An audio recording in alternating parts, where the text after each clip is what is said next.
ஜோதிட ஆச்சாரியா என்ன வேணாலும் போட்டுக்கலாம். எதுக்குமே பிரயோஜனப்படாது. ஏன்னா நம்ம பேரை போட்டு உட்காந்துருக்கலாம். என்னட்டையும் சர்டிபிகேட் உண்டு. எல்லா படிச்சவங்களுக்குலாம் சர்டிபிகேட் கடைசியாக ஒரு ஃபங்க்ஷன் வச்சு சர்டிபிகேட் கொடுப்பேன். நீங்க என்ன கேட்குறீங்களோ போட்டு தரேன். ஜோதிட பிரம்மா, ஜோதிட ஆச்சாரியா நான் பொதுவாக கொடுப்பேன். நீங்க என்ன வேணாலும் போட்டு கொடுப்பேன், கேளுங்க, நான் போட்டு தரேன். எனக்கு அந்த எலிஜிபிலிட்டி உண்டு. நான் ஒரு டாக்டரேட் கிரீன் சைன்ல சைன் போடுறேன். எனக்கு அந்த அத்தாரிட்டி உண்டு.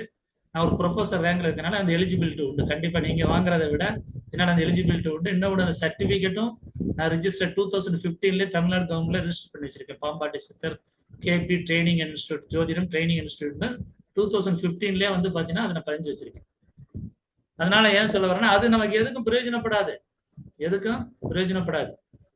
நம்ம வந்து ஒருத்தர் ஜாதகம் பார்க்க வர்றாரா, அவர் என்ன கேள்வி கேட்கிறார், ஐயா இந்த மாதிரிங்க பையன் படிக்க போன இடத்துல சில கெட்ட பழக்கங்கள்லாம் வர ஆரம்பிச்சிருச்சுங்கய்யா, பார்க்க ஏதோ பார்க்கையில கஞ்சாலாம் போடுற மாதிரி தெரியுதுயா, சிகரெட் எல்லாம் எதுக்குமே நல்லா இருந்தாயா.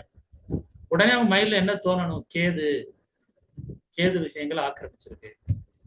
என்ன ஓடிட்டு இருக்கு, தசாபுத்திகள் இல்லாம யாருமே எதுவுமே பண்ண முடியாது. உங்களுடைய வாழ்க்கையில நீங்க நல்லா உங்க ஜாதகம் பார்த்தோன்னு பாருங்க. ஒரு தொழில் இறங்கி விஜயேந்திரன் மலேசியில இருந்து உட்காந்துருக்காரு. அவர் வந்து நான் வந்து பூஜை பொருட்கள் வியாபாரம் பண்றேன் சார், அதுல பர்டிகுலர் தேங்காய் வியாபாரம் பண்றேன் சார் அப்படிங்கிறார். விசாக நட்சத்திரம் இல்லாம அவர் பண்ண முடியாது. குரு குரு நல்லா இருக்கனால அதை பண்றாரு, இல்லாட்டா அவர் பண்ணவே மாட்டார். தென்னை மரம் விசாக நட்சத்திரம், ரோஹிணி வாழை மரம், சரிங்களா, எல்லாத்துக்குமே நட்சத்திரங்களை கொடுத்து பிடிச்சிட்டு போயிருக்காங்க. ஒவ்வொரு மூலிகைக்கும் இருக்கு.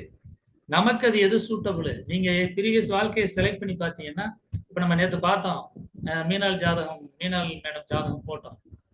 அது சூரியன் எப்படி இருந்துச்சு பாத்தீங்களா, அழகா எல்லா இடத்துலயும் 5-9 5-9 5-9 சூரியன். சரி, உள்ள போய் பார்த்தோம் 10ஆம் வீட தொடர்பு சனி 10. அப்ப சனி 10 தந்தையோட அதிருப்தி. சனி 10 10ஆம் வீடுனா என்ன சொல்றோம், அதிருப்தி. எங்க அப்பா ஒண்ணும் அவ்வளவு இல்லை சார். லக்னத்துல சந்திரன், எங்க அம்மா எனக்கு ரொம்ப பிடிக்கும் சார். ஏன் நம்ம ஏதாவது சொன்னோமா, அரசு வேலையில உங்க அப்பா இருந்தாரான்னு தான் கேட்டான். வேற எங்கேயாவது அவங்க பழைய ஜாதத்துல சொல்ல முடியுமா? ஏன்னா துருவ கணத்துல வச்சு எழுதி சொல்லலாம். லக்னத்தினுடைய சூரிய அதாவது தந்தை அப்படின்னு போட்டு என்ன செய்யலாம், லக்னத்துக்கு 9ன்னு போட்டு அரசுன்னு போட்டிருப்பாங்க, இல்லைன்னா சூரா ஆண் போட்டிருப்பாங்க. இப்ப லக்னத்துக்கு 9னா என்ன, லக்னம்னா ஜாதகர், 9னா அப்பா அப்பா அரசாங்க வேலை பாக்குறாரு. ஆனா துருவ கணத்துல வந்து பார்த்து சொல்லலாம். லக்னத்துக்கு வந்து பாத்தீங்கன்னா தொழில் போட்டு வேணா சூஆரான்னு போட்டிருப்பாங்க. என்ன செய்ய, அரசு அரசு வேலை நீங்க பாக்கலாம்னு கேட்கலாம். இங்க அது எதுவுமே இருக்காது. இங்க இருக்கிறத நம்ம பார்த்து சொல்ல போறோம், அவ்வளவுதான். இருக்கிறத பார்த்து சொல்ல போறோம். அதை பார்த்து சொல்றதுக்கு எதுக்கு நம்ம இவ்வளவு ரிஸ்க்? 99% வேலையை என்ன செஞ்சு பேர் போட்டோம், டேட்டா பர்த் கேட்டான், எந்த ஊர்ல பிறந்தீங்கன்னு கேட்டான். ஒன்னே ஒண்ணுதான் இடிச்சிச்சு. அந்த ஒன்னே ஒண்ணு இடிச்சது தெரியும்னு நினைக்கிறேன். அந்த ஊர் வந்து நமக்கு ஆலங்குளமா போட்டோமா, அது என்ன ஊர் கரம்பக்கூடியான்னு சரியா நம்மளால எடுக்க முடியல. அது ஒண்ணுதான் பாத்தீங்கன்னா அந்த அதுலயும் 1-2 ஒத்து வந்துச்சு. திருமணம் லேட்டானது, 2ஆம் வீட்டிலே சுத்திர 6-12 லக்னத்திலே கேது பார்த்தோம். ஒரு ஜாதகம் நேற்று போடும்போது பார்த்தோம், ஜி விவேகானந்தன் நினைக்கிறேன் பேரு. ஆனா ஊர் வந்து கொஞ்சம் தள்ளி நம்ம எடுத்தோம். நல்ல ஒருவேளை நேரம் 1-2 டிஃபரெண்டா இருக்கலாம். 100% வரணும் சரியா. 100% வந்தாத்தான் ஜோதிடம். ஒண்ணு சரியா சொல்லி ஒண்ணு இல்லைன்னா அது ஜோதிடம் இல்லை. 12 பாவங்களையும் பிரிக்கணும். 243 விதமா பிரிக்கும் பொழுது நம்ம 243 சொன்னா 2 நாளாய் போயிடும் ஜாதகம் சொல்றது. அப்ப நம்ம என்ன செய்யணும், என்ன தேவைகளை மட்டும் பார்த்து அதை கரெக்டா தீர்வு கொடுக்க போறோம். இந்த ஆலயத்துக்கு போங்கன்னு சொல்ல போறோம். அதுக்கு ரொம்ப முக்கியமானது என்ன, கிரகங்களை பத்தி நல்லா தெரிஞ்சுக்கிறோம். கிரகங்கள் எந்த பாவங்களோட தொடர்பு கொடுக்கும் தெரியும் பொழுது 8ஆம் பாவத்தை பொறுத்தவரை உங்களுக்கு என்னன்னா, கஷ்டங்களையும் வேதனைகளையும் துன்பங்களையும் கொடுக்கும். அப்படின்னா எது கொடுக்கும்னா, 8ஆம் பாவத்தை எந்த பாவம் தொடர்பு கொள்கிறது. இப்ப 3ஆம் பாவத்துல போய் ஒருத்தருக்கு புதன் 8ஆம் பாவத்தை தொடர்பு கொள்ளுச்சுன்னா மென்டல், அவன் சுத்த மென்டல். ஏன் பயங்கரமா கோவம் வரும், ஞாபக சக்தி சுத்தமா இருக்காது. 3ஆம் பாவங்கிறது நரம்பு மண்டலம் சொல்லுவோம். 3ஆம் பாவம் என்பது நரம்பு மண்டலம். 3ஆம் பாவத்துல நரம்பு மண்டலம்னா ஏன் அப்ப வந்து மெண்டலாவேன், 3ஆம் பாவத்துல நரம்பு மண்டலம் எல்லாத்துக்கும் தானே சார் இருக்கு. மெண்டலாவேன் அப்படின்னா அது புதன்ங்கிறது நரம்பு மண்டலத்துக்கு காரணம். அதனாலதான் பாவங்களையும் கிரகங்களையும் நீங்க எதுக்கு சொல்றேன், ஃபுல் அமௌண்ட் கட்டி வாங்கிக்கிறீங்க சார், 24 வகுப்பு சார், நான் டிவிடியாக தந்துறேன். பேசிக் அஸ்ட்ராலஜியே கிட்டத்தட்ட ஒரு 12 இருக்கு. பாவங்களை பொறுத்தளவுல வந்து ஒரு 12 இருக்கு, கிரகங்கள் 9 இருக்கு சார். அதை நீங்க படிச்சுக்கிறீங்கன்னு ஏன் சொல்றேன்னா, இது எல்லா எக்ஸ்பிளைனையும் வந்து நம்ம கிரகங்கள்ல உட்காந்து வகுப்பு எடுத்துட்டு வச்சுருக்கோங்க. அதுக்கே கிட்டத்தட்ட 6 மாசம் ஆகும். நான் புதனை பத்தி எடுக்கணும்னு வச்சுக்கிறேங்க. புதனுங்கிறது நரம்பு மண்டலம், உடலில் ஓடக்கூடிய நரம்பு மண்டலங்கிறது புதன். இப்போ 3ஆம் வீட்லயே வந்து என்ன சொல்றோம், நரம்பு மண்டலம்னு சொல்றோம். ஒரு எனர்ஜியை வந்து இன்னொரு இடத்துல இருந்து இன்னொரு இடத்துக்கு கடத்துறது யாருன்னா 3ஆம் பாவம். இப்ப 3ஆம் பாவத்திலேயே பாத்தீங்கன்னா புதனே உட்கார்ந்து கெட்டு போச்சு அப்படின்னா என்ன சொல்லுவான்? மென்டல். ஒருத்தர் மென்டல்னா 2 விதம் இருக்கு. சித்தப்புறமேன்னு சொல்லுவோம். 3ஆம் வீட்டுல சந்திரன் உட்கார்ந்து கெட்டு போச்சுன்னா சித்தப்புறமேன்னு சொல்றோம். அது தனியா உட்காந்துட்டு காதல் படத்துல வர பரத் மாதிரி லவ் மேரேஜ் லவ் ஃபெயிலியர் ஆனது இந்த மாதிரி தனியா சித்தப்புறம் பிடிச்ச மாதிரி உட்காந்தாருன்னா அது சந்திரன். அதே புதன்னா சரி, மென்டல்னா கல்லை விட்டு எறிவான், அடிக்க பாயிலாம், கோவப்படுவான், கிட்ட வந்தா உனக்கு கடிச்சு போடுவான்பா. இது புதன் சொல்றோம். அப்ப அதே புதன் 3ஆம் வீட்டுல உங்களுக்கு சூரியன் உட்கார்ந்து அந்த வார்த்தையை திரும்ப சொல்ல முடியும்னா சொல்ல முடியாது. அதே 8ஆம் பாவம் தான் சார் சூரியன் சார் அப்படின்னா அந்த பலனை வேற. சோல்டர் பெயின் இருக்கான்னு கேட்கணும், ஸ்பைனல் கார்டுல எதுவும் பிரச்சனை இருக்கா, அந்த ஜாயின்ட்ல எதுவும் பிரச்சனை இருக்கான்னு கேட்கணும். ஏன்னா சூரியன் என்பது ஸ்பைனல் கார்டுக்கு அவர் தான் காரணமா இருப்பார். எனக்கே வார்த்தைகள் ஒரு சில வார்த்தைகள் நிறைய தப்பி தவறி வந்துடும். அதிபதி, காரகன் அப்படி மாதிரி வந்துடும். அந்த வார்த்தையை சொல்றதுக்காக கூட மன்னிப்பு கேட்டுக்கிறேன். ஏன்னா எதுக்குன்னா அதெல்லாம் ஒரு காலங்க. இந்த காலத்துக்கு தகுந்தவாறு நம்ம என்ன சொல்லணும்னா இப்ப போயிட்டு திரும்ப அந்த புத்திகாரகன் அந்தரகாரகன் ஏன்டா ஒருத்தர் இப்ப மாஞ்சில் வசவந்தன் ஒருத்தர் வந்தார். அவரை பார்த்தீங்கன்னா ப்ரெடிஷன் கொடுங்கன்னு சொன்னா அவருடைய புத்திநாதன் அந்தரநாத் அவர் முதல் வார்த்தை அது, ஐயா சாமி நீங்க முதல்ல அதை விட்டுருங்க சாமி, அது வேண்டாம் விட்டுருங்க, யதார்த்தமா சொல்லி பழகுங்க. ஏன்னா பிளானட்டுங்கிறது இயற்கையை நம்ம ரசிக்கிறோம், எல்லாத்துக்குமே தெரியுது, எல்லாரும் உண்டு, அது உண்மை. அது எந்த வித மாற்றம். ஆனா என்ன சொல்றோம்னா அனைத்து மக்களுக்குமானது. அதை நல்லா புரிஞ்சுக்கிறீங்க. அனைத்து மக்களுக்குமானது, எல்லா மக்களுமே வர்றாங்க. என்னோட முஸ்லிம்ஸ் நிறைய பாக்குறாங்க ஜாதகம். அப்ப அவங்களுக்கு இறை நம்பிக்கை இல்லைன்னு சொல்ல முடியாது. நம்ம சொல்ற ஆலயங்களுக்கு போறாங்க, ரொம்ப ஆத்மாத்தா இருக்கவங்க அந்த ஆலயங்கள்ல போய் நீங்க அங்க போகணும் கூட அவசியம் இல்லை. உங்க மசூதில போய் நீங்க வணங்குங்கன்னு தான் சொல்றேன்.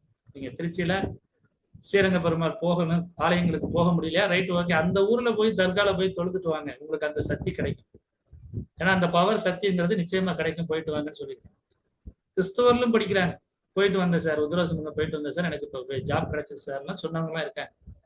காரணம் என்னன்னா அந்த பிரபஞ்ச சக்தி அந்த இடத்துல நமக்கு போனா என்ன கிடைக்கும் தெரிஞ்சுக்கிட்டா போதும். நமக்கு அந்த இடத்துக்குள்ள போகணும் கூட அவசியம் இல்லை, அந்த இடத்துல இருந்தாவே போதும், அந்த சக்தி கிடைக்கும். அதனால நம்ம பொறுத்தளவுல என்ன நினைக்கிறீங்கன்னா, நான் திரும்ப திரும்ப அந்த வார்த்தையை சொன்னேன், எரேஸ் பண்றதுன்னா அந்த வார்த்தை கிட்டத்தட்ட இந்த டிவிடியில நிறைய எரேஸ் பண்ண வேண்டியதுன்னு சொன்னேன். பயப்படாதீங்க, நிறைய படிக்க வேண்டியது இல்லை, பாவங்களை படிக்கிறது ரொம்ப ஈஸி, 8னா கஷ்டம் தெரியும், எந்த பாவத்துல உட்கார்ந்துருக்கு அந்த பாவத்தின் ரீதியாக கஷ்டப்படும், அவ்வளவுதான். 6ஆம் பாவத்துல உட்கார்ந்துருந்தா ஏதாவது ஒரு நோயின்னு வச்சுக்கிறேங்க, அந்த நோயின் ரீதியாக கஷ்டப்படுவார், அவ்வளவுதான்.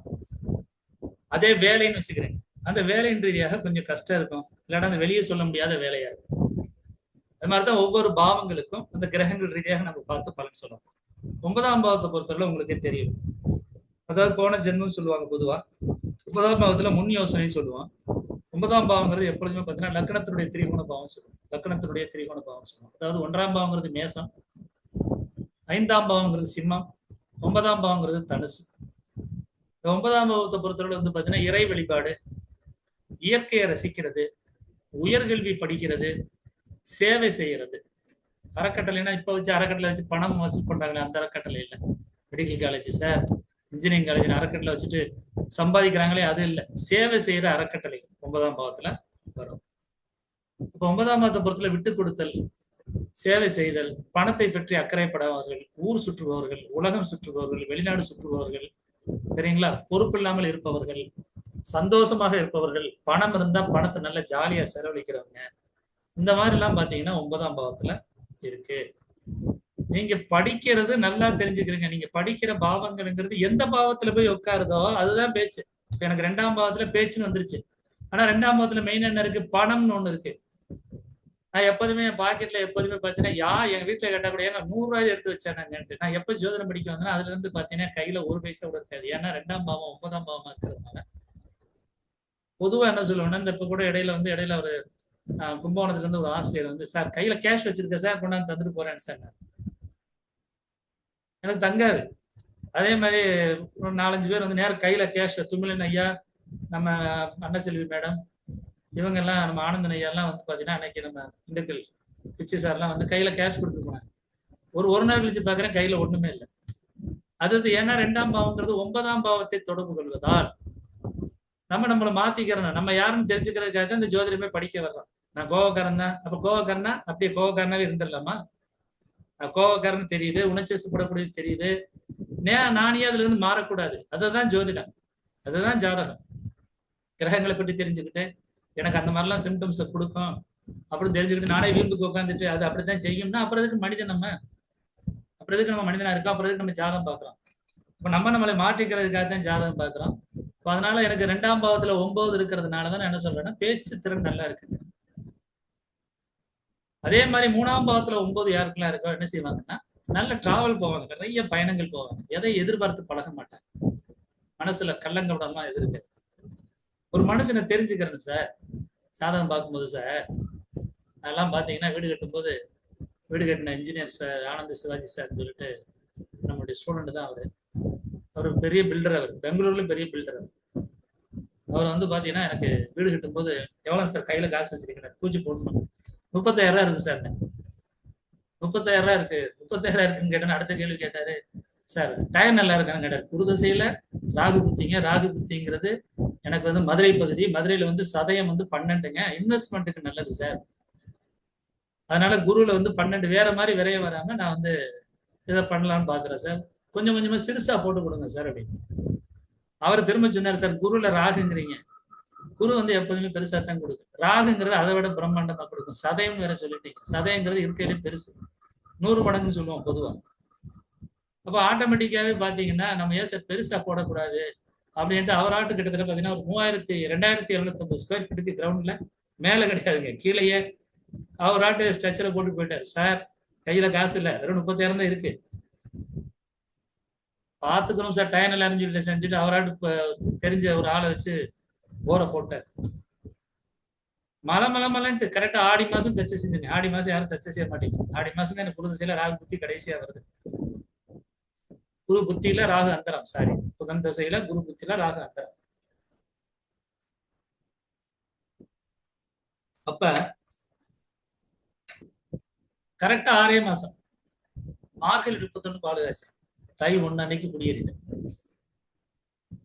பாத்துக்கிறேன் 3,800 ஸ்கொயர் ஃபீட், அவர் 2,750 போட்டு மறுபடியும் 750 எக்ஸ்டெண்ட் பண்ணி 3,800 ஸ்கொயர் ஃபீட் கீழே மட்டுமே போட்டேன். வீட பினிஷ் பண்ணிட்டேன் வெறும் 30,000 கையில வச்சு. நேரங்காலம் வந்துருச்சுன்னா எதுவும் யாராலையும் தடுக்க முடியாது. ஏன்னா என்னுடைய ஜாதகத்துல 4ஆம் வீடு அஸ்த நட்சத்திரம் பிளஸ் சந்திரன், அஸ்த நட்சத்திரம் சூரியனுடைய நட்சத்திரம். அப்ப பிரம்மாண்டமா அமையுங்கிறது எனக்கு தெரியும்.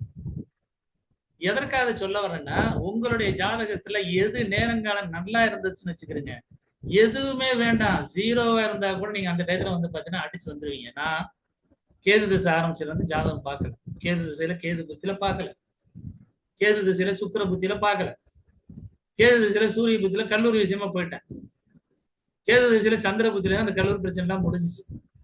செவ்வாய் புத்தியில என்ன செஞ்சான், சரி பேசாம ஊர் பக்கமே உட்காந்துடலாம், என்ன தனிமே பாத்துட்டாங்கலாம் போனோம், கொஞ்சம் அசட்டை வித்துட்டு அக்கௌண்ட்ல போட்டுட்டு கொஞ்ச நாள் ஜாலியா அப்படியே லைஃப் வாடும். வந்து என்ன கிட்டத்தட்ட ரிட்டையர்மெண்ட் ஏஜ் வந்துருச்சு, அப்படியே ஜாலியா சுத்தம் நினைச்சுக்கிட்டு இருந்தேன். ராகு புத்தி வந்துச்சு. ராகு புத்தி வந்து வாழ்க்கையில திரும்ப ஒரு பாடத்தை உருவாக்குச்சு. என்னெல்லாம் அதாவது ஒரு ஜாதகத்துல எப்பெல்லாம் நடக்கும் அப்படிங்கறது வந்து கேது எனக்கு ராகுடைய வேலையை செய்யும். அந்த கேது ராகுடைய வேலையை செய்யறதுனால நான் அது என்ன சார் செய்யறது அப்படின்னா அது உங்களுக்கு பார்க்கும்போது தெரியும், இப்ப தெரியாது, நான் சொல்றேன் உங்களுக்கு. என்னுடைய ஜாதகத்துல கேது ராகுடைய நட்சத்திரத்துல பயணம் செய்து அதனால அது ராகுடைய வேலையை தான் செய்வார். நீங்க பழைய முறையில சாரம் சொல்லுவீங்களே அந்த சாரம். ராகு வந்து பாத்தீங்கன்னா வாழ்க்கையவே பெரட்டி கொடுச்சு. ஒரு வருஷத்துல எல்லாமே திரும்ப நடந்துச்சு. பழைய கல்லூரி வாழ்க்கை மாதிரி, எப்படி காலேஜ் படிக்கும்போது குருதசையில ராகு புத்தியில சொன்னாலே கல்லூரி 3 கல்லூரி பெரிய லெவல்ல தாதா மாதிரி நடந்துக்கிறது, பெரிய அராஜகம் பண்றது, சொல்லலாம் ஒன்றும் தப்பு இல்லை, எல்லாருமே தெரிஞ்சவங்க தான், தெரிஞ்சுக்கணுங்கிறக்காக சொல்றேன். சாராயம் அடிக்கிறது, கிடாமருக்கு சாராயம் அடிக்கிறது, கஞ்சா அடிக்கிறது, ரவுடித்தனை செட்டு சேர்ந்து ரவுடித்தனை சுற்றுறது, சினிமாவுக்கு போறது, அந்த மாதிரி ஒரு தாதாரியங்களே போனா 3 கல்லூரியுமே ஒழுங்கா பிடிக்கும். ஏன்னா அந்த ராகு புத்தி அந்த வேலையத்தையும் செஞ்சிச்சு. அதே வேலையை என்ன செஞ்சிச்சுன்னா புதன் தசையில சாரி இந்த கேது திசையில ராகு புத்தி பார்த்தீங்கன்னா அந்த 1.5 வருடம் பயங்கரமான வேலையை பார்த்துருச்சு. அப்பதான் நினைச்சு நம்ம கிரகங்கள் சும்மா விடாது இருக்கு, நம்ம வந்து ஒரு இதுல இறங்கிட்டோம், அதை புலிவால பிடிச்ச கதை தான் நம்ம ஜோதிடங்கிறது நம்ம விடாது அப்படிங்கிற. ஏன்னா அதுல வந்து பாதுகாக்கிறதுக்காக ஜோதிடத்தை தான் ஓடுங்க, பாதுகாக்கிறதுக்கு 12 டீஆக்டிவேட் பண்றது இது 11 ஸ்ரீரங்க பெருமாள் போறது, இங்க திருக்கோயிலூர் வர்றது, இது திருவண்ணாமலை போறது அனுச நட்சத்திரம் 11, ஆதி திருவரங்கம் போறது 11. அது இயற்கையை பார்த்தீங்கன்னா அப்படியே ஓடிக்கிட்டே இருந்தேன். எங்க எல்லாம் 11 இருக்கு அந்த ஆலயங்களுக்கெல்லாம் போய் அந்த பிரச்சனையை அப்படியே டீஆக்டிவேட் பண்ணி கோர்ட் வரையும் மறிவு பண்ணேன். மறுபடியும் கேஸ் அடிதடி எல்லாம் வந்துருச்சு. ஆகா மறுபடியும் வாழ்க்கையே மாத்துது அப்படின்னு சொன்னா என்ன பண்ணேன், ஆகா நம்ம வாழ்க்கை திரும்ப ஜோதிடம் தான் அப்படின்னு சொல்லிட்டு தான் திரும்ப குரு புத்தி ஆரம்பிச்சது. எப்ப ஆரம்பிச்சதுங்க? ஏப்ரல் 1ஆம் தேதி ஆரம்பிச்சது. அதுக்கு பின்னாடியே என்னன்னா, அதுக்கு முன்னாடியே ஸ்டெப் எடுக்க ஆரம்பிச்சேன். சரி ரைட்டு, குரு வர ஆரம்பிச்சிட்டாரு, நம்ம குருவுக்கு குருவுடைய வேலையை பார்க்க ஆரம்பிச்சிட்டோம். ஜான்வரில இருந்து பாத்தீங்கன்னா அந்த வேலையை ஆரம்பிச்சிட்டேன். ஆரம்பிச்சு இப்பதான் எனக்கு குரு வந்து பாத்தீங்கன்னா போன மாசம் தான் எனக்கு ஏப்ரல் 1ஆம் தேதி. இப்ப 2 மாசம் தான் வந்து குரு புத்தி. கேதுல குரு. கேது எனக்கு 2 வேலையை செய்யும். ஒண்ணு வந்து பாத்தீங்கன்னா குருவுடைய நட்சத்திரம், அடுத்து வந்து பாத்தீங்கன்னா ராகுடைய உபநட்சத்திரத்துல போறாரு. இதுதான் என்னுடைய ஜாதகத்துல. அப்ப கேது 2 தான் மெயினா செய்வாரு. ராகுவை செய்யும் பொழுது போட்டு பார்த்துட்டாரு. குரு ஓடிட்டு இருக்கு. குரு ஓடும்போது என்ன பண்ணேன், ரைட் ஓகே, குருவை பொறுத்தவரை எனக்கு நல்லா இருக்கு ஜாதகத்துல. ராகுங்கிறது எனக்கு வீக். அப்ப ராகு வீக்னா அந்த வீக்கை ஃபுல்லா அனுபவிச்சிட்டேன். குரு வரும்போது எனக்கு நல்லா இருக்கு. அப்ப நல்லா இருக்கிறதுனால என்ன செய்வோம், கம்ப்ளீட்டா என்ன செய்வோம், அந்த குருவுடைய வேலையை பார்க்க ஆரம்பிச்சிருவோம். அந்த இயற்கையை நினைச்சுன்னா கொண்டாந்து உட்கார வச்சிருச்சு. அது மாதிரிதான் ஒவ்வொருத்தரோட வாழ்க்கையிலும் பாத்தீங்கன்னா உங்களுக்கு என்ன நடக்கணும்னு விதி இருக்கோ அது கண்டிப்பா கொண்டாந்து உட்கார வைக்கும். நீங்க வேணா நம்ம ஜாதகம் போடுவோம், உங்க ஜாதகம் யாரெல்லாம் போடாத ஜாதகம் போடுவோம். போட்டதெல்லாம் பாத்தீங்கன்னா உங்க என்ன பிளானட் இருந்து அதன் ரீதியாக உங்க வாழ்க்கை முறை இருக்கும். அப்ப எதுக்கு சார் ஜாதகம் படிக்கணும் அப்படின்னா, நம்ம இதுல இருந்து என்னென்ன தவறு பண்ணோம். நான் ஏற்கனவே சொன்னாலே சுக்கிரன் சார்ந்த தொழில் தான் பண்ணினேன். ஏன்னா 2ஆம் வீட்லயே 9 யோசிச்சு பாருங்க. பணம் சம்பாதிக்கிறதுக்கு ஆசை 9ங்கிறது ஆசைப்படுது, அதிகமா ஆசைப்படுறது. அப்ப எதை நோக்கி எனக்கு இழுத்துட்டு போகும்? சுக்கிரன். நான் பணம் சார்ந்த விஷயம், வட்டி கட்டா சம்பாதிச்சிடலாம்.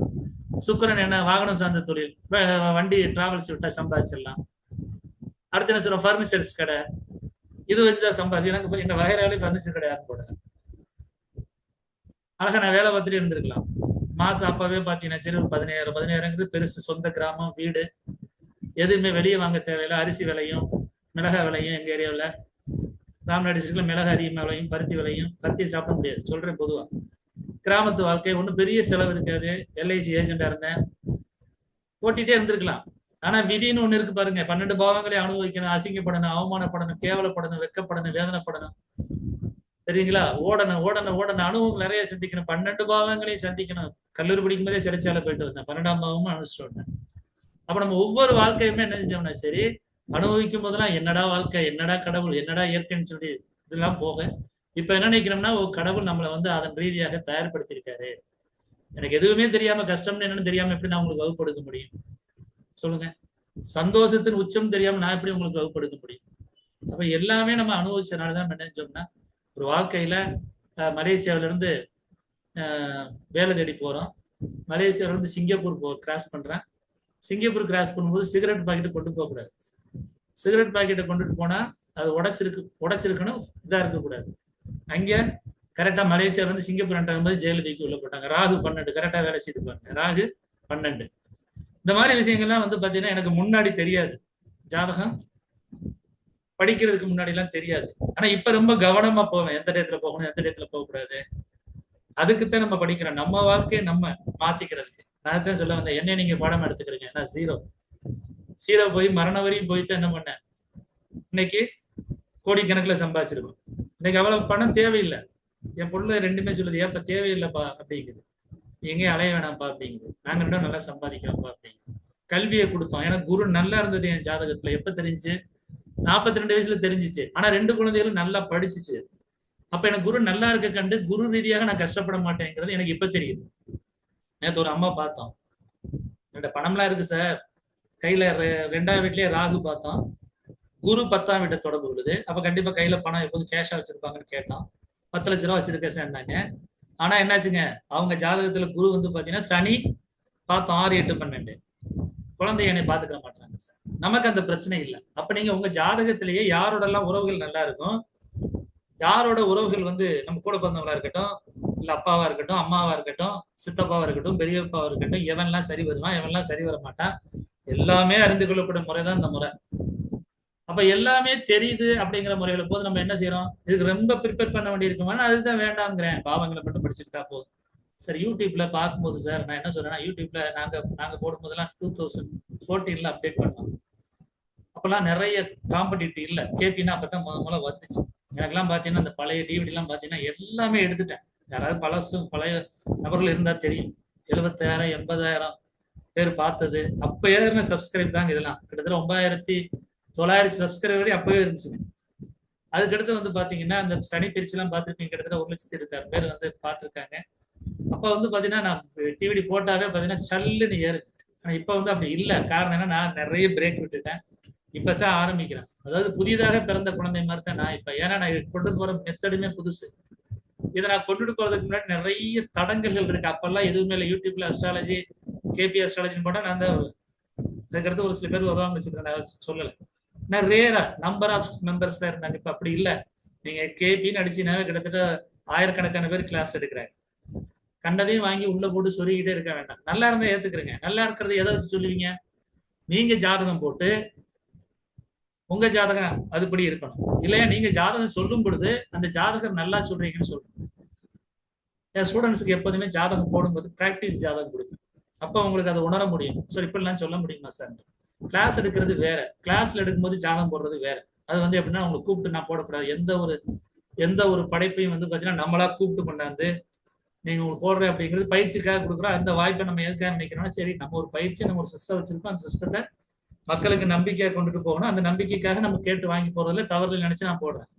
இல்லைன்னா பணம் கட்டி ஜாதகம் பாக்குறதுக்கு பாத்தீங்கன்னா நிறைய தடங்கள் வந்து பார்க்காம ஒரு மாசம் ஆனா கூட என்ன சொல்லுவேன், நான் என்னங்க செய்ய முடியும் பாருங்க, நான் கூப்பிடுறது நீங்க இல்லை, நீங்க கூப்பிட்டு நான் எல்லாம் முடியாம போயிருது, உங்க ஜாதகத்தை பாக்குறதுக்கு இன்னும் நேரம் வரல அப்படின்னு தான் சொல்லுவேன். ஏன்னா நம்ம போய் ஒருத்தர் ஜாதகத்தை உள்ள எட்டி பார்க்க முடியாது, ஒருத்தர் லைஃபை போய் உள்ள எட்டி பார்க்க முடியாது. கணவருக்கே மனைவியுடைய உள்ள எட்டி பார்க்கக்கூடிய கொடுப்பனை இல்லை. கணவருக்கு மனைவியுடைய வாழ்க்கையை எட்டி பார்க்கறது கொடுப்பனை இல்லை. போன்ல அவங்க பேசுற போனை போய் நீங்க 4 தடவை எடுத்து பாருங்க. ஏன் போனை நீங்க தேவையெல்லாம் பாக்குற காலம் ஆகி போச்சு. அதே மாதிரி மனைவி கணவருடைய போன் எடுத்தா நீ ஏன் தேவையில்ல ஏன் போனை போய் பார்த்துட்டு இருக்க காலங்கள் போயிட்டு இருக்கு. ஏன்னா எல்லாமே ஒரு வீட்டுக்குள்ள போனா மனைவி ஒரு பக்கம் செல்போன் வச்சுட்டு இருக்காங்க, பிள்ளை ஒரு பக்கம் செல்போன் வச்சுட்டு இருக்கு, நம்ம ஒரு பக்கம் செல்போன் வச்சுட்டு இருக்கோம். இப்படி காலங்கள் போயிட்டு இருக்கு. ஆனா எல்லாமே பாத்தீங்கன்னா 3ஆம் பாவத்தின் ரீதியா போயிட்டு இருக்கு. இப்படிப்பட்ட காலங்கள்ல நம்ம என்ன செய்யணும்னா, சரி இப்ப ஏஜ் கூட ஆயிடுச்சு. எல்லாம் ஒரு சில பேர் இப்பதான் வேலைக்கெல்லாம் போகாம ஜோதிடம் படிக்கலாம் அப்படின்ட்டு வெங்கடேஷ் மராடுகளும் வந்திருக்கேன். எல்லாவற்றுக்குமே வருமானத்தை கொடுக்கக்கூடிய தொழில் நான் சொல்றேன். எனக்கு இது வருமாங்கிற கேள்வியே கேட்காதீங்க. சார் எனக்கு 5ஆம் வீட்டுல 8 இருக்கு சார், புதனே உட்கார்ந்துருக்காரு சார், இல்ல குருவே உட்கார்ந்துருக்காரு சார், என்ன சார் பண்றது? குரு தானே சார் பொதுவாக ஜோதிடத்துக்கு நல்லா இருக்குன்னு சொல்லுவோம், அவரே கெட்டு போயிட்டாரு சார், அப்புறம் எப்படி சார்னா சூப்பரா சம்பாதிக்கலாம், எங்களோட நீங்க தான் அதிகமா சம்பாதிப்பீங்க. அதற்கான வழியை நான் சொல்றேன். எதற்கெடுத்தாலும் பரிகாரம் போட்டு சம்பாதிப்பீங்க. நான் சொல்றேன் மிரட்டி சம்பாதிப்பீங்க. இந்த பரிகாரம் செய்யலைன்னா நீ அவ்வளவுதான் முடிஞ்சேன்னு சொல்லி மிரட்டியே சம்பாதிப்பீங்க. ஏன் சொல்றேன்னா ஒவ்வொருத்தருக்கும் ஒரு விதி கொடுப்பனை இருக்கு எப்படி சம்பாதிப்பது என்பதற்கு. சாதகம் வராதுன்னு மட்டும் சொல்லாதீங்க. 12 என்ன படிக்க முடியாதா சொல்லுங்க? செல்போன்ல நம்ம என்ன செய்யறோம், வாட்ஸ்அப்ல உள்ள போய் எல்லாம் பார்க்க தெரியுது, மெசேஜ் அனுப்ப தெரியுது, சரிங்களா? என்ன வைக்கிறோம், அப்டேட் வைக்கிறோம், டெய்லி ஸ்டேட்டஸ் வைக்கிறோம், என்னென்ன வேலைகளும் பாக்குறான். ஒரு படத்தை பார்த்தா அப்படியே கதை சொல்றோம். அப்ப என்ன அர்த்தம்? அதுக்கு பேரு ஈடுபாடு. அந்த ஈடுபாடு இருக்கிறதுனால என்ன ஆகுது, உங்களுக்கு அந்த ஞாபகம் சக்தி ஆட்டோமேட்டிக்கா வந்துருது. அதே உங்களுக்கு பிடிக்காத விஷயம், எனக்கு பிடிக்கலவே பிடிக்காதுமா, ஏமா போட்டு அந்த சாப்பாடை வச்சேன், மைண்டே செட் ஆயிருது. இல்லடா நான் வைக்கிறடா இன்னைக்கு, அத்தை வச்சிருக்காடா அப்படின்னு சொல்றாங்கன்னு வச்சுக்கிறீங்க. அத்தை வச்சா மட்டும் என்னமா குளிக்கணும், என்னமா ருசி மாறிடுமாமா அப்படின்னு சொல்லிட்டு அவன் சாப்பிட்டுட்டு திரும்ப வந்து சொல்றான்னு வச்சுக்கிறீங்க. ஆமா நல்லா இருக்குமா, அத்தை நல்லா வச்சிருக்காங்க, நீங்க என்னத்த போட்டீங்க? இல்ல அதுல கொஞ்சம் கருப்பட்டி போடுவோம், எங்க ஏரியாவில எல்லாம் கருப்பட்டி கொஞ்சம் டேஸ்ட்டை கூட்டி கொடுக்கும், அதனால வந்துட்டு இந்த புளிக்குழம்புக்கு கருப்பட்டி வெங்காயம் எல்லாம் உரிச்சு பூண்டு எல்லாம் உரிச்சு கொஞ்சம் அரைச்ச மிளகா பொடி ஊர்ல இருந்து எடுத்துட்டு வந்தப்ப அது கொஞ்சம் ருசி மாறுதுப்பா, நீங்க கடையில வாங்கி போறதுனால ருசி இருக்காதுப்பா, அத்தை நல்லா இருக்குதா, இட்லியா இருந்தாலும் சரி பழைய சோறா இருந்தா நல்லா தொட்டு தொட்டு சாப்பிடாம போல இருக்குதா அப்படின்னா அர்த்தம். ஒரே விஷயத்த பிரசன்ட் பண்றதுதான். ஒரே விஷயத்தை எப்படி பிரசன்ட் பண்றீங்க அப்படிங்கிற விஷயம். அதனால நீங்க வந்துட்டு பிடிக்காத விஷயங்கள் இல்ல வராத விஷயங்கள் எதுவுமே இல்ல, மாத்தி பாருங்க. ரொம்ப சிம்பிளான விஷயம். எல்லாமே 99% பாத்தீங்கன்னா ஒரு ஹாரோஸ்கோப் போட்டோன்னு நேத்தே போட்டிருக்கேன். பேர் கேட்கிறோம், அப்பா அம்மா பேர் கேட்கிறோம், டேட் ஆஃப் பர்த் கேட்கிறோம், பெர்த் பிளேஸ் மஸ்ட்ங்கிறத சொல்றோம். பெர்த் பிளேஸ் மஸ்ட், பிறந்த நேரம் மஸ்ட் எடுக்கிறோம், ஆளுங்கிரங்கள் போடுறோம். ஆளுங்கிரங்கள் போட்டோன்னே எப்படி பார்க்கணுங்கிற மெத்தட் மட்டும் தான் சொல்லி தரப்போறேன். நட்சத்திரம் எப்படி பிரிக்கிறது, நேரடியாக எப்படி பிரிக்கிறது, நட்சத்திர வழியா எப்படி பிரிக்கிறது, உபநட்சத்திர வழியா எப்படி பிரிக்கிறது, அதன் ரீதியாக எப்படி பலன் சொல்றது, அதன் ரீதியாக எப்படி ஆலயங்களுக்கு போறது, அதன் ரீதியாக எப்படி பரிகாரங்கள் சொல்றது, சரிங்களா? இந்த மாதிரி விஷயங்கள் தான் படிக்க போறோம். அதன் ரீதியாக தசாபுத்திகள் எப்படி பார்க்கறது, எந்த பாவம் அதிகமா வேலை செய்யுது, நம்ம ஜாதகத்துல எது நம்ம இறங்கி செஞ்சா நல்லா இருக்கும், இதெல்லாம் தெரிஞ்சுக்கிட்டீங்கன்னா நம்ம லைஃப்ல வந்து அடுத்தடுத்த லெவலுக்கு போகலாம். முடிஞ்ச மட்டும் ரொம்ப டென்ஷன் ஆக வேண்டாம். வகுப்புகளை பொறுத்தல கொஞ்சம் ரிலாக்ஸாவே அட்டன் பண்ணுங்க, ரொம்ப ரிலாக்ஸா அட்டன் பண்ணுங்க. ஆனா கான்சன்ட்ரேட் பவர் நல்லா இருக்கணும். நோட்டை வச்சு எழுதுனீங்கன்னா தயவு செய்து நான் பார்க்க போறேன். எப்போதுமே வீடியோ அலோவ் பண்ணவே மாட்டேன். நீங்க தான் வீடியோ அலோவ் பண்ணவே மாட்டீங்க சார் அப்படின்னு சொல்லிட்டு சட்டை போடாம அப்படியே ஜாலியா உட்காந்துக்கிட்டு, அது உங்களுடைய விருப்பம். அது நான் அதுல வந்து உள்ள வரல. அதாவது மைண்ட் செட் வந்து நல்லா இருந்தா சரி. மைண்ட் செட் வந்து நல்லா இருந்தா சரி. கவனங்கள் கொஞ்சம் அதிகம் அதுல வந்து உள்ள வாங்க. ரொம்ப ரிஸ்க் இல்லை. சரிங்க. அடுத்து என்ன பார்க்குறோம்? 9ஆம் பாவத்தை பொறுத்தளவுல ஜாலியா சுத்துறதுங்க. பெருசா பொறுப்பு இருக்காது. ஆனா என்ன ஆகும்னா நிறைய நாலேஜ் இருக்கும். 9ஆம் பாவங்கள் நிறைய தகவல்கள் சேகரிச்சு வச்சிருப்பாங்க. அவர்கிட்ட போய் கேளுப்பா, அவர் எல்லா செய்தியும் சொல்லுவார், அவர் தான் ஐடியா கொடுப்பாரு அப்படின்னா 9ஆம் பாவம் ரொம்ப நல்லா இருக்கும். ஒரு அரசியல்ல ஒருத்தர் ஜெயிக்கிறதுக்கு ஒரு படம் பார்த்திருப்பீங்க. சகுனின்னு ஒரு படம் பார்த்திருப்பீங்க. அதுல கார்த்திக் வந்து ராதிகா மேடத்துக்கு ஒரு ஐடியா கொடுப்பாரு அரசியல்ல ஜெயிக்கிறதுக்கு. மாமி நீங்க இந்த மாதிரி பண்ணுங்க அப்படின்னு. இந்த மாதிரி யோசனைகள் சொல்றது. சூரியன் 9 இருந்தா அரசியல் எப்படிலாம் சக்சஸ் ஆகுறது அப்படிங்கிற யோசனைகளை கொடுக்குறது. ஒரு மனிதனுடைய யோசனைகள் வந்து எப்படிலாம் வந்து மாறும் அப்படிங்கிறது வந்து கிரகங்கள் ரீதியாக 9ஆம் பாவத்தை பொறுத்த நிறைய வந்து பாத்தீங்கன்னா இந்த விஷயத்தை இப்படி பண்ணினா நல்லா இருக்கும் அப்படிங்கிற மாதிரி ஐடியா கொடுக்குறவங்க வந்து 9ஆம் பாவம். சரிங்களா? எந்த பாவத்துக்கு ஒவ்வொரு பாவத்திற்கும் ஒரு சிறப்பு உண்டு. நீங்க எந்த பாவத்தையுமே நீங்க மைண்ட்ல என்னெல்லாம் எல்லாரும் என்ன நினைப்பாங்கன்னா 8னா கஷ்டம் சார், 12னா விரயம் சார், 2னா பணம் சார், 4னா சொத்து சார், இதைத்தான் நினைக்கிறீங்களுடைய எல்லா பாவத்துக்கும் ஒரு தனி சிறப்பு உண்டு. அதை புரிஞ்சுக்கிறீங்க. ஒவ்வொரு பாவத்துக்கும் ஒரு தனி சிறப்பு உண்டு. புத்திரபாக்கியங்கிறது என்ன சொல்றோம்? 5ஆம் பாவங்கிறது. உலகத்தின் சந்தோஷத்தை அனுபவிக்கிறது என்ன சொல்றோம்? 9ஆம் பாவம் சொல்றோம். எது இல்லாம ஒன்று இல்லாமல் ஒன்று வாழ முடியாது. ஏன்னா உடலில் உள்ள உறுப்புகள் ஒன்னை நம்பி ஒண்ணு இருக்கு. ஒன்றை நம்பி ஒன்று இருக்கு. மூளைன்னு சொல்றோம். மூளைக்குள்ள சிறுமூளைன்னு சொல்றோம். சிறுமூளை தான் வந்து பாத்தீங்கன்னா கனவுகளுக்கு காரணம் சொல்றோம். இப்ப நேத்து இதுல ப்ரெடிக்ஷன்ல கொடுக்கும்போது பார்த்திருப்பீங்க. 9ஆம் வீட்டுல வந்து 1க்கும் 9க்கும் சந்திரன் இருந்தது. ஒரு பொண்ணு ஜாதத்துல கேட்டிருப்பேன். கனவு வருதாமான்னு கேட்டேன். அதிகமா வருது சார் கனவு. 9ஆம் பாவம் என்ன சொல்றோம்? போன ஜென்ம புண்ணியங்கிறோம், பூர்வ ஜென்மங்கிறோம். நிறைய விஷயங்கள் பார்க்கிறோம். 9ஆம் பாவங்கிறது முன் யோசனை சொல்றோம். அதனால 9ஆம் பாவங்கிறது ரொம்ப ரொம்ப சிறப்பு. ஒருத்தரை பார்த்து அவனுக்காக இறக்கப்படுதல் என்கிறது 9ஆம் பாவம். ஒருத்தர் ரோட்ல வந்து ஒரு நாய் அடிபட்டு கிடக்கு. அந்த நாயை பார்த்த உடனே ஐயோன்னு சொல்லி விட்டுட்டு போகாம அவனுக்கு ஏதாவது ஒரு செய்யலாமே, ஒரு தண்ணியை தெளிக்கலாம், இல்லை ஏதோ ஒரு பிஸ்கட்டை வாங்கி கொடுக்கலாமே அப்படிங்கிற எண்ணங்களை கொடுக்கிறது. ஒரு மனிதன் சக மனிதன் கஷ்டப்படும் பொழுது அந்த மனிதனுக்காக இறக்கப்படுவது, சில மனிதன் பொருளாதார ரீதியாக சிரமப்படும் பொழுது அவருக்காக வந்து பார்த்தீங்கன்னா சில நன்மைகளை செய்யலாமே அப்படிங்கிற எண்ணங்களையும் கொடுக்கறது எதுனா 9ஆம் பாவம். அதனால 9ஆம் பாவத்தை பொறுத்தளவுல இதெல்லாம் பணம் இல்லையில சார் அப்படிங்கிற மாதிரி போக வேண்டாம். 9ஆம் பாவங்கிறது சாமியார் சார்ங்கிறதையும் போயிடாதீங்க. இறக்க குணம், தர்ம சிந்தனை, விட்டு கொடுத்தல், சரிங்களா? இந்த மாதிரி விஷயங்கள் 9ஆம் பாவத்துல இருக்கு. 10ஆம் பாவத்தை பொறுத்தளவுல உங்களுக்கே தெரியும். ஒரே வார்த்தையை சொல்லுவீங்க. 10னாவே என்ன சொல்லுவீங்கன்னா தொழில் அப்படின்பீங்க. 10ஆம் பாவத்தை பொறுத்தளவு தொழில் தான். ஒரு தொழிலா இருக்கட்டும், இல்லை எந்த ஒரு வேலையாக இருக்கட்டும், அந்த வேலையை முழுமையாக பொறுப்பாக செய்ய வேண்டும். நான் உங்களை ஒரு 10 மணிக்கு வர சொல்லிட்டு, இல்ல சார் 10 மணிக்கு எனக்கு ஒரு அர்ஜென்ட் வேலை இருக்கு சார், நீ கிளாஸ் இல்லைன்னா உங்களுடைய மனநிலை எப்போ இருக்கும்? ஏன் வர சொல்லிட்டு நீ பாட்டு இஷ்டத்துக்கு போறேன், ஏன்னா நீங்க இந்த வாரம் கிளாஸ் இருக்கு, ஞாயிற்றுக்கிழமை வந்து ஃப்ரெஷ்ஷா ஆரம்பிக்கிறோம் அப்படின்னு சொல்லிட்டு நான் பாட்டு 10 மணிக்கு பதில் 12 மணிக்கு லிங்க் அனுப்புறேன்னு சொல்லுங்க. 10:30க்கு லிங்க் அனுப்புறேன்னு என்ன அர்த்தம்? நான் பொறுப்பு இல்லாதன்னு அர்த்தம்.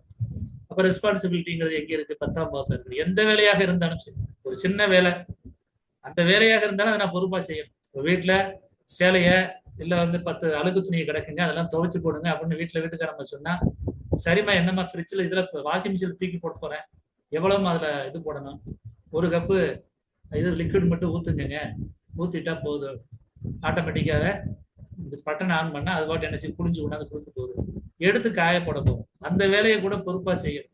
இல்லம்மா நான் போட்டுட்டு எனக்கு போயிட்டோம்மா, அது அப்படியே ஏங்க நான் உங்களுக்கு சொன்னேன்லங்க, எனக்கு முடியலன்னு தெரியுது உங்களுக்கு, நீங்க கம்முனு என்கிட்ட சொல்லவா செஞ்சிருக்கலாமா, ஐயோ சுத்தமா மறந்துட்டோமா அப்படின்னு மறுநாள் காலையில சொன்னா என்ன? பொறுப்பு இல்லைன்னு அர்த்தம். எதா இருக்கட்டும். அப்ப பொறுப்பு என்பது 10ஆம் பாவம் சொல்றோம். 2ஆம் பாவத்துல 10 என்ன சொல்லுவோம்? வாக்கு கொடுத்தா கரெக்டா நடந்துக்கிறாரு. 3ஆம் பாவத்துல 10 என்ன சொல்லுவோம்? ஒரு விஷயத்துல வந்து அக்ரிமெண்ட் இந்த மாதிரி கான்ட்ராக்ட் தொழில் எல்லாம் பண்ணா அதுல பெரிய ஆளா வருவாரு. 4ஆம் வீட்டுல 10 என்ன சொல்லுவோம்? பெரிய பெரிய வீடுகள் கட்டி கொடுக்கக்கூடியத பொறுப்பா செய்வார். 5ஆம் பாவத்துல 10 என்ன சொல்லுவீங்க? இந்த தொழில்